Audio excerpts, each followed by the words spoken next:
Viewers welcome to MB classes. చూడండి, DSC TSDSC దగ్గర రాబోతుంది కదా. సో డిఎస్సి క్విక్ రివిజన్గా యూస్ఫుల్ వీడియో ఇది. మ్యాథ్స్ బిట్స్ ఎలా అడుగుతారో చూద్దాం. సో ఇది డిఎస్సి ప్రీవియస్ బిట్ పేపర్. చూడండి, ఫస్ట్ బిట్. ఒక వ్యక్తి 16 అరటి పండ్లని 24 రూపాయలకు కొని 16 అరటి పండ్లని 24 రూపాయలకు కొన్నాడంట. 16 అరటి పండ్లని 24 రూపాయలకు కొనడం జరిగింది. అలాగే 8 పండ్లని 18 రూపాయల చొప్పున అమ్మినాడు. సో అమ్మగా అతనికి వచ్చు లాభము శాతంలో తెలుపమంటున్నాడు. అతనికి వచ్చు లాభాన్ని శాతంలో తెలుపమంటున్నాడు. సో 8 రూపాయలని 8 అరటి పండ్లని 18 రూపాయలకు కొన్నాడు కదా. సో 16 అరటి పండ్లని ఎంత కొన్నట్టు? ఇక్కడ 36 రూపాయలకి కొన్నట్టు. 36 రూపాయలకు అమ్మినాడు. సో కొన్న వేల ఎంత? కొన్న వేల ఈక్వల్ టు 24 రూపాయలు. అమ్మిన వేల ఎంత అయింది? 16 అరటి పండ్లని 36 రూపాయలు అయింది. సో ఇక్కడ లాభం వచ్చిందా నష్టం వచ్చిందా? లాభం వచ్చింది. కాబట్టి లాభం ఎంత?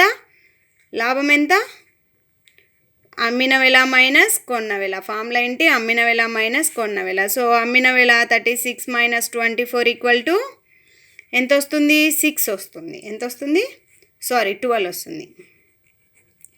36 మైనస్ 24 12 వస్తుంది. సో లాభం ఎంత వచ్చింది మనకి? లాభం 12 వచ్చింది. ఇదొక మెథడ్ అనమాట. ఫస్ట్ మెథడ్ లాభం 12 వచ్చింది. మనకు లాభ శాతం కావాలి. లాభ శాతం ఈక్వల్ టు లాభము బై కొన్న వేల ఇంటూ 100. లాభము బై కొన్న వేల ఇంటూ 100. ఇది ఒక ఫార్ములా లేకుండా ఎలా చేయాలో కూడా చెప్తాను. ఇది ఫార్ములా. లాభము బై కొన్న వేల ఇంటూ 100. సో లాభం ఎంత వచ్చింది మనకు? 12 వచ్చింది. కొన్న వేల ఎంత వచ్చింది? కొన్న వేల ఎంత? 24 ఇంటూ 100. సో 12 1 జా 12, 12 2 జా 2. క్యాన్సలేషన్. 2 1 జా 2, 2 5 50. సో లాభ శాతం ఎంత వచ్చింది? లాభ శాతం ఎంత? 50%. Answer is 50%. And second method చూడండి. మనము ఎట్లా వే ఆఫ్ థింకింగ్ ఇంకొక విధంగా కూడా చూడొచ్చు. 16 అరటి పండ్లని 24 రూపాయలకు కొన్నారు కదా. సో ఇది 100% శాతం అనమాట. మనకి 100% అనమాట. అలాగే ఇదే 16 అరటి పండ్లని ఇది కొన్న వేల, ఇది అమ్మిన వేల. ఎంతకు అమ్మడం జరిగింది? 36 రూపాయలకు అమ్మడం జరిగింది. అప్పుడు 36 రూపాయలు అంటే ఎంత పర్సెంట్ లబ్ధి పొందినాడో తెలుసుకోవాలంటే ఈ ఎంత పర్సెంట్ వస్తుందో చూద్దాము. సో ఎక్కువనే వస్తుంది కదా, ఎక్కువ అమౌంట్ అయినప్పుడు. సో ఎక్కువ బై తక్కువ ఇంటూ 100 వేసుకుంటే వస్తుంది. ఇది చూడండి, 12 టేబుల్లో క్యాన్సిల్ అవుతుంది. 12 2 జా 12 3 జా. అలాగే 3 1 జా 3 5. So 50. So that equal to 3 into 50 150%. ఇది పర్సెంట్ అనమాట. అంటే అతడు 36 రూపాయలకు అమ్మినందుకు 150% అతడు వచ్చింది. అయితే లాభ శాతం మనకి ఎంత వచ్చినట్టు? ఎంత డిఫరెన్స్ ఉంది? 150 మైనస్ 100. 150 మైనస్ 100 పొందినది ఎంత? 50% లబ్ధి పొందడం జరిగింది. అలాగే సెకండ్ క్వశ్చన్ చూడండి. కొంత సొమ్ముపై 10% వడ్డీ రేటు చొప్పున రేట్ ఆఫ్ ఇంట్రెస్ట్ ఏంది? రేట్ ఆఫ్ ఇంట్రెస్ట్ ఎంతంట? 10% వడ్డీ రేటు చొప్పున 2 సంవత్సరములకి. ఇక్కడ రేట్ ఆఫ్ ఇంట్రెస్ట్ అలాగే ఇయర్స్. 2 సంవత్సరాలకి. ఎన్ని సంవత్సరాలకి? 2 ఇయర్స్కి. టైం ఎంత? 2 ఇయర్స్ అనమాట. Time 2 years. అయ్యే చక్రవడ్డీ మరియు సాధారణ వడ్డీల తేడా. So compound interest minus simple ఇంట్రెస్ట్ల యొక్క తేడా 556 రూపాయలు అన్నారు. 556 రూపాయలు. అయినా ఆ సొమ్ము అసలు ఎంత అని అడుగుతున్నారు. చూడండి, ఇది మనకిచ్చిన దత్తాంశం ఏంటి? ఏమిచ్చారు? రేట్ ఆఫ్ ఇంట్రెస్ట్ ఇచ్చారు, అలాగే టైం ఇచ్చారు. సో సింపుల్ ఇంట్రెస్ట్ కాంపౌండ్ ఇంట్రెస్ట్లో డిఫరెన్స్ 556 ఉందంట. ఇది మనకి స్ట్రక్చర్, వాళ్ళు ఇచ్చిన దత్తాంశంలో వచ్చిన స్ట్రక్చర్. మనం దీన్ని కనుక్కుంటే మనకి పీ వాల్యూ వస్తుంది. మనకి అసలు సొమ్ము ఎంత అనేది తెలుస్తుంది.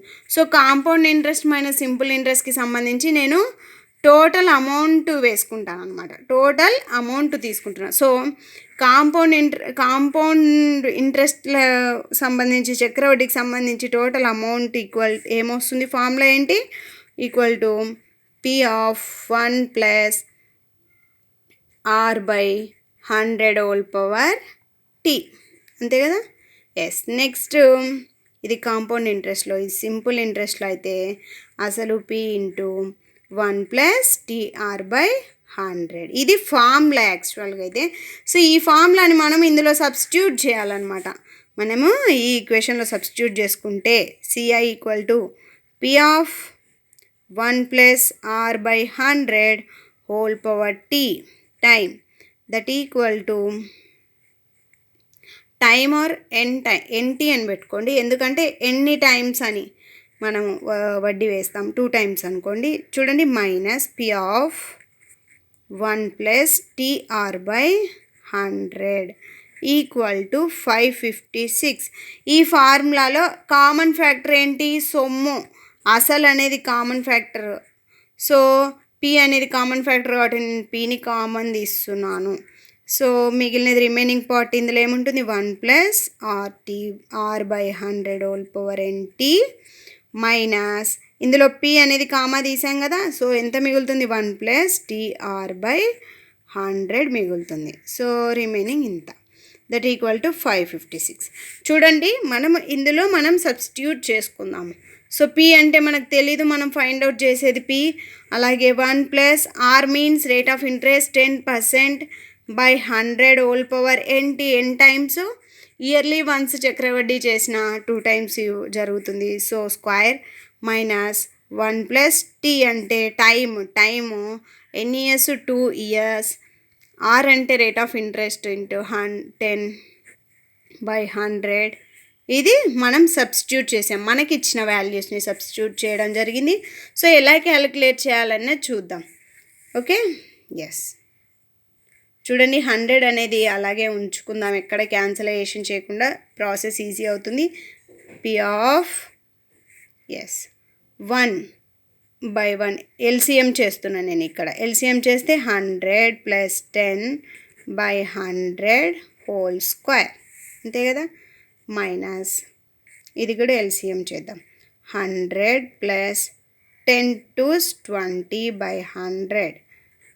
Okay, that equal to 556. అలాగే నెక్స్ట్ చూడండి,